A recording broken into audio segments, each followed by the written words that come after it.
By this authorization, King Charles effectively removed himself from the negotiating table. Any future communication concerning titles, funding, or royal status now had to go through William and Anne. While public attention was focused on the solemn preparations for the event, the centenary of the birth of the late Queen Elizabeth II, King Charles III was clearly burdened with the double weight of a prolonged medical treatment and the Sussex drama. The King was exhausted. Charles officially handed over control and management of the Sussex affairs to his son, the Prince of Wales, and his sister, Princess Royal. The King's focus was on one thing only, the centenary of Queen Elizabeth II's birth. This milestone was not only a tribute to his mother, it was also a crucial act to strengthen national unity and the historical legitimacy of the monarchy. With the King's blessing, a new initiative led by Prince William and supported by the powerful Princess Anne and the steadfast Prince Edward aimed to enforce strict discipline regarding the use of royal titles and neutralize any activity that threatened to commercialize or devalue the monarchy. William has been outspoken in his view that using a monarchical title to sell podcasts, lifestyle brands, or humanitarian travel for profit is a betrayal of the core nature of public service. He sees the Sussexes as free royals, seeking to gain royal prestige without constitutional accountability. The March summit resulted in a new directive on audits and restrictions. The King fully supported this move. Charles authorized William and Anne to act on it. At the end of March 2026, a Highley meeting took place at Windsor Castle, attended by William, Anne, and senior advisors. According to internal reports from IB Times, March 2026, the Prince of Wales was described as being utterly outraged. William argued that the Sussexes' continued use of their titles, specifically the use of the titles Prince and Princess for their children, Archie and Liet, in commercial activities constituted a breach of power, fraud, and a violation of public trust. As April 2026 approaches, the professional indignation of Prince William has crystallized into a formidable doctrine of institutional protection. Following the historic delegation of power from King Charles III, the Prince of Wales has wasted no time in dismantling the grey area that Harry and Meghan have occupied since their departure from frontline royal duties. According to highly placed sources within the palace, and corroborated by reports from IB Times, March 2026, William has privately labelled the Sussexes' recent commercial manoeuvres, specifically their branding efforts in the United States and the upcoming tour in Australia, as nothing short of fraudulent. To William, the use of the titles Prince and Princess for their children,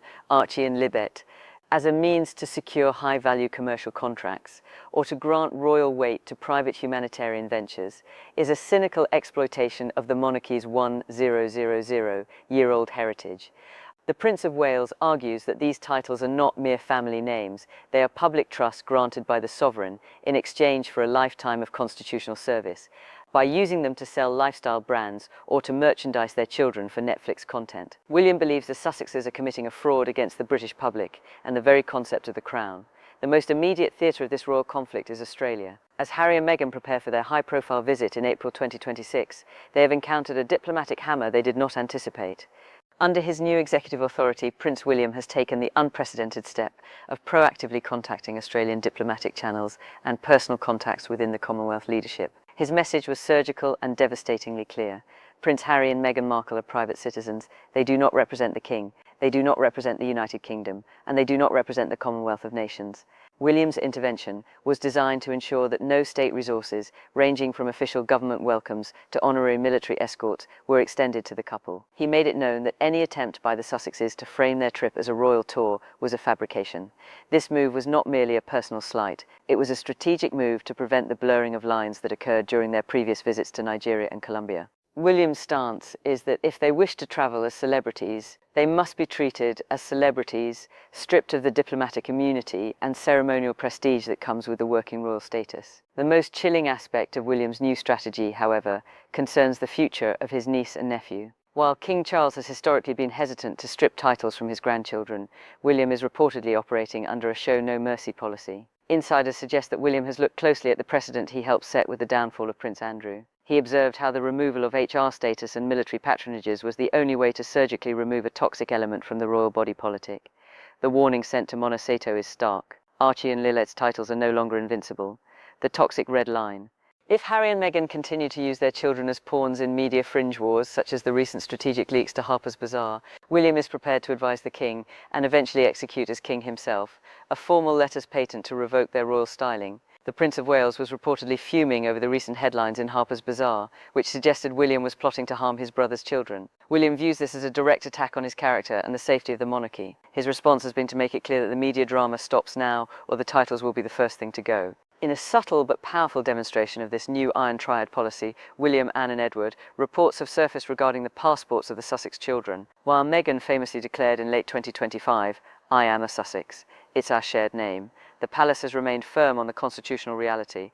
Under William's guidance, the palace has refused to acknowledge any identity rebranding that places the Sussex name above the traditional royal house requirements. By maintaining a rigid stance on the formal documentation and refusing to issue diplomatic status passports for private commercial travel, William is reinforcing the fact that Harry and Meghan are operating outside the protection of the crown. This is a calculated move to show that while they may use the titles in the press, they carry no weight in the eyes of the British state. Prince William's philosophy can be summed up in a private vow he reportedly made during the March summit. "I take a very strong line about where the line is. I vowed I would never let media drama happen to my family. This isn't just about Harry. It is about protecting Catherine, Kate, and their 3 children, George, Charlotte, and Louis, from the constant shrapnel of the Sussex's PR machine." By creating this book tongue, steel wall, William is ensuring that the future King George VI will inherit a monarchy that is dignified, stable, and free from the celebrity circus that has defined the last 6 years. As the British monarchy moves toward the summer of 2026, the traditional rhythm of the royal calendar, usually a time of reflection, unity, and celebration, has become a definitive battlefield for the Iron Triad. For decades, the summer months were defined by 2 pillars: the grand public spectacle of Trooping the Colour in June, and the private restorative retreat to Balmoral Castle in Scotland.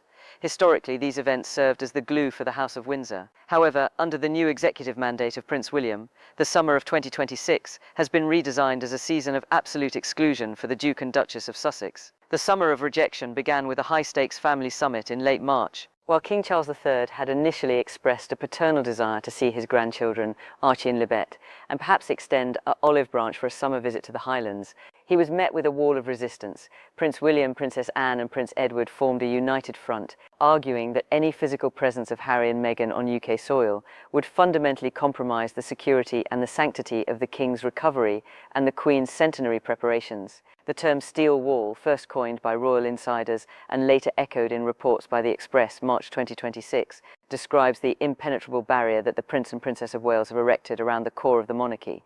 This is not merely an emotional distance. It is a sophisticated, multi-layered strategy involving security, media management, and logistical isolation. Prince William has reportedly instructed the Royal Protection Command to treat any private visit by the Sussexes with the same protocol as a non-royal high-profile celebrity. There will be no shared security details, no access to royal residences, and no informal drop-ins. Princess Catherine is central to this steel wall. Having been the primary target of Meghan's media shrapnel in various documentaries and books, Catherine has reportedly reached her absolute limit. Sources indicate she has fully supported William's decision to sever all ties. The steel wall ensures that Meghan Markle cannot leverage any perceived reconciliation with Catherine to repair her own damaged brand in the United States. During the March 2026 meeting, when the King tentatively raised the prospect of a family gathering at Balmoral, William's response was described as incendiary. He reportedly used the word lunacy to describe the idea of inviting a couple who had spent the last 6 years monetizing the family's private pain. William's argument was clinical. Harry and Meghan's presence creates a media circus that distracts from the Crown's constitutional work. Furthermore, William pointed out the security paradox. Harry continues to sue the Home Office over his security level, yet he demands to be treated as a high-ranking royal. William's stance is that Harry cannot have it both ways. If he is a private citizen, he stays in a hotel. If he is a royal, he obeys the Crown. Since Harry refuses the latter, the steel wall remains up. The timing of this exclusion was further cemented by a recent PR offensive from the Sussex camp in Harper's Bazaar. The magazine ran a series of pieces highlighting Harry's fears for his children's titles, painting William as a cold, calculating antagonist. To William, this was the final proof that Harry has not changed. William's vow, "I vowed I would never let media drama happen to my family," is now the operating manual for the palace. He views the Harper's Bazaar articles as a direct attempt to blackmail the King into submission. By responding with a steel wall, William is sending a message back to Montecito. Your media tactics no longer have power here. The Prince of Wales is essentially telling his brother that for every exclusive he gives to a US magazine, another royal door in London is welded shut. Balmoral has always been the sacred sanctuary of the monarchy, the place where the Queen was happiest and where the family could truly be themselves. By banning the Sussexes from Balmoral in 2026, William is reclaiming the space for the working royals. Reports suggest that the Balmoral ban includes a strict directive: no cameras, no friends of the Sussexes, and no leaks. This summer, the Highlands will be reserved for those who serve the Crown, not those who sell it. This move has dexterously doused any flickering hope that Harry could waltz back in for a photo op with the King. William knows that a single photo of Harry and Charles at Balmoral would be worth millions to Netflix. By denying that photo, he is starving the Sussex beast of its primary fuel, Royal Association. As news of the summer ban reached California, the reaction from the Sussex camp was reportedly one of shocked disbelief. They had gambled on the King's soft heart during his health struggles. They did not anticipate that King Charles had fully empowered William to act as the enforcer. The steel wall is more than just a lack of an invitation. It is a total diplomatic blackout. There are no birthday calls, no Zoom sessions with the King that aren't monitored, and no back-channel negotiations. The message is clear. The House of Windsor is closed for the summer, and perhaps for the foreseeable future. As the steel wall in London remains impenetrable, the War of the Windsors has moved into a devastating new theatre, financial integrity. In late March 2026, the investigative juggernaut, Tom Bower, released his most damning work to date, titled Betrayal, The Financial Undermining of the Crown. While Bower's previous books focused on Meghan's social climbing and Harry's psychological state, this new volume strikes at the very heart of Prince Harry's last remaining vestige of public respect, his charitable legacy. The central allegation of the book, which has sent shockwaves through the philanthropic world from London to Johannesburg, involves the systematic luring of donors away from Centrebell, the charity Harry co-founded in 2006 to support children affected by HIV/AIDS in Lotu and Botswana. According to Bower's meticulous research, the Duke and Duchess of Sussex didn't just walk away from their royal duties. They allegedly began a predatory campaign to redirect the financial lifeblood of Harry's most heartfelt project toward their own private vehicle, Aurelia Philanthropies. The details unearthed by Bower depict a calculated effort to cannibalize one charity to feed another. The timeline of this alleged financial sabotage began in earnest throughout 2025 and reached a boiling point in early 2026. Bower alleges that senior staff at Arkwell, acting under direct instructions from the Sussexes, contacted ultra-high net worth donors who had historically supported Centrebell. These donors were reportedly told that the Sussexes' new focus was Arkwell and were subtly encouraged to shift their multi-million-dollar pledges to the California-based foundation instead of the African orphanages.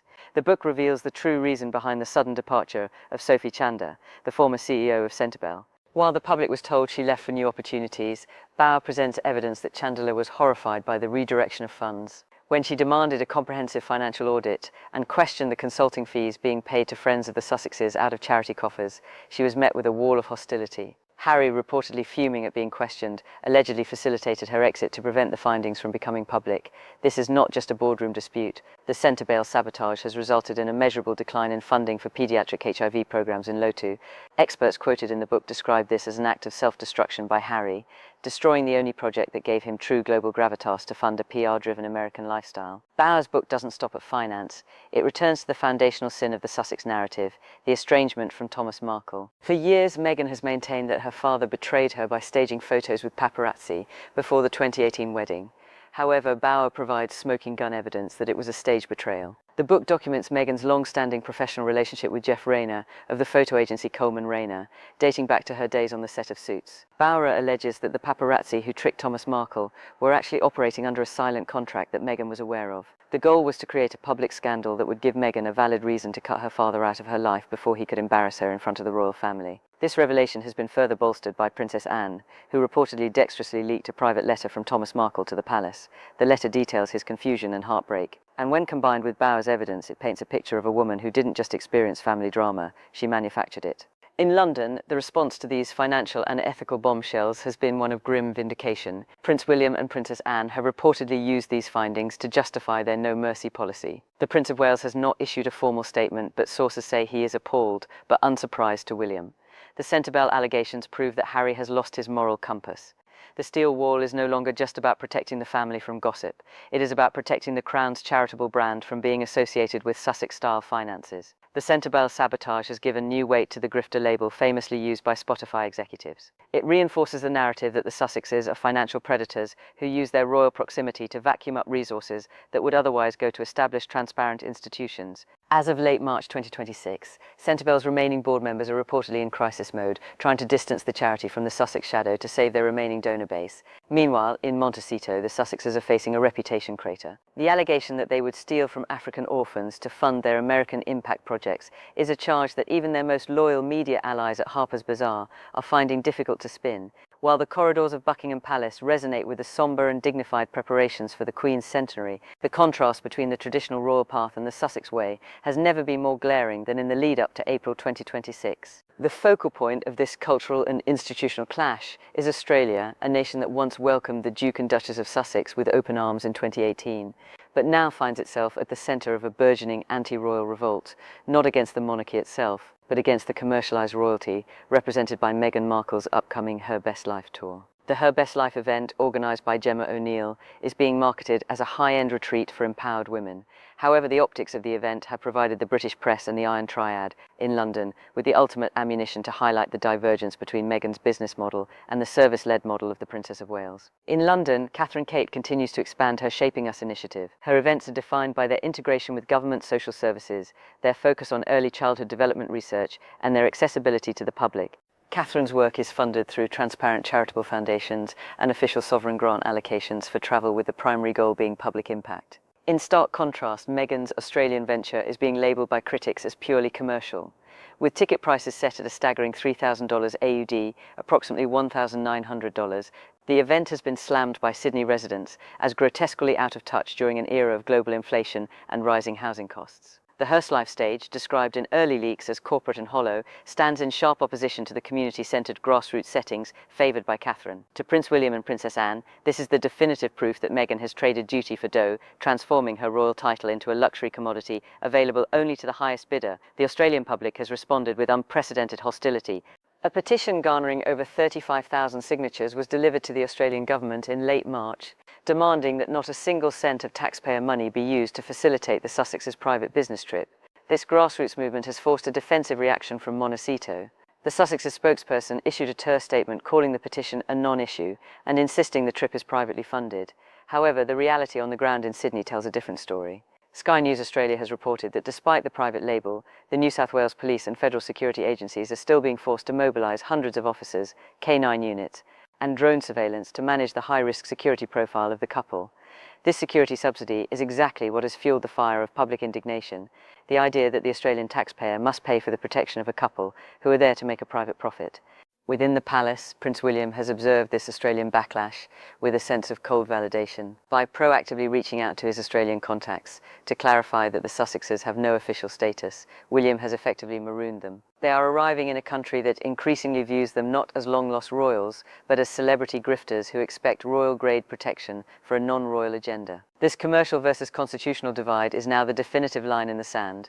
William's strategy has been to let Meghan's own business choices do the damage. By allowing the Her Best Life tour to proceed in all its expensive corporate glory, he has highlighted the Sussex hypocrisy, preaching about compassion while charging the price of a used car for a few hours of empowerment talk in a hotel ballroom. As April 2026 approaches, the business of Meghan is facing a reputational perfect storm. Between the 35,000 signature petition, the steel wall in London, and the crushing Sunil allegations, the Australian tour is no longer a royal-style comeback. It has become a case study in how the Americanization of a British royal title can lead to a total loss of public trust. The duty of Catherine has emerged as the clear winner in this battle of optics, leaving the Sussexes to realise that while you can sell a title, you cannot buy the respect that comes with the service it was intended to represent. As the spring of 2026 transitions into a high-stakes summer, the British monarchy stands at the threshold of a definitive institutional divorce. The strategic manoeuvres orchestrated by Prince William, with the full emotional and legal backing of King Charles III and Princess Anne, have successfully moved the Sussex problem from a messy family squabble into a formal state of containment. The steel wall is no longer a temporary defensive measure. It has become the permanent architecture of the House of Windsor's future. For the Duke and Duchess of Sussex, the reality of 2026 is a stark realisation that their royal identity, once their most valuable asset, has been effectively decommissioned by the very institution that granted it. The long-term prognosis for the monarchy under Prince William's emerging leadership is one of clinical modernisation. William's handling of the 2026 crisis has demonstrated a leader who prioritises the stability of the crown over the sentiments of blood. By delegating the Sussex portfolio to William, King Charles has allowed his heir to road-test the sovereign's role as the protector of the faith and the fountain of honour. William's response has been to treat the crown like a high-integrity brand that cannot tolerate delusion or fraud. His show no mercy doctrine regarding the potential revocation of titles for Archie and Libet serves as a chilling deterrent to any future member of the family who might consider a half-in, half-out lifestyle. To William, the monarchy is a binary system. You are either a servant of the state or you are a private citizen. There is no Sussex middle ground. The centreless sabotage and the Thomas Markle setup exposed in Tom Bower's betrayal have provided the moral justification for this permanent severance. These revelations have stripped Harry and Meghan of their humanitarian shield, leaving them vulnerable to the grifter narrative that has now gone global. In the eyes of the British establishment, Harry has not just stepped back, he has stepped out of the ethical boundaries of the royal house. The palace's silent affirmation of Bauer's findings, coupled with the steel wall blocking any summer reconciliation at Balmoral, signifies that the Sussex chapter is being closed in the official history books. The King's focus on the Queen's centenary is a symbolic bridge to the past that deliberately bypasses the chaotic present of his younger son. As we look toward the remainder of 2026, the Sussex brand faces an existential crisis. Marooned in Montecito, isolated by the Hollywood elite who fear guilt by association, and facing a hostile public in Australia, Harry and Meghan are discovering that a title without the palace engine behind it is a rapidly depreciating currency. The 35,000 signature petition in Sydney was not just a protest against security costs. It was a vote of no confidence in the Sussexes' claim to royal prestige. Meanwhile, Prince William and Catherine have emerged as the gold standard of the monarchy. Their duty-first model has been vindicated by the very contrast that Meghan's Her Best Life tour provided. The institutional divorce of 2026 will be remembered as the moment the British monarchy saved itself from the celebrity trap by refusing to engage in the media drama and instead implementing a steel wall of professional distance. William has ensured that the centenary of Queen Elizabeth II remains a moment of national dignity rather than a backdrop for a Netflix reality show. The message from London is final. The doors of the palace are locked, the titles are under review, and the Iron Triad is in control. For Harry and Meghan, the royal dream has ended, replaced by the cold, hard reality of a private life they once claimed to desire, but now find themselves ill-equipped to sustain without the crown they so frequently criticised. The House of Windsor has moved on. The Great Delegation of March 2026 was the final act of a father and the first act of a king in waiting, who knows that to lead a nation, one must first be able to secure one's own house. The steel wall stands tall, and for the first time in 6 years, the silence from Buckingham Palace is not one of weakness, but of absolute unshakable strength.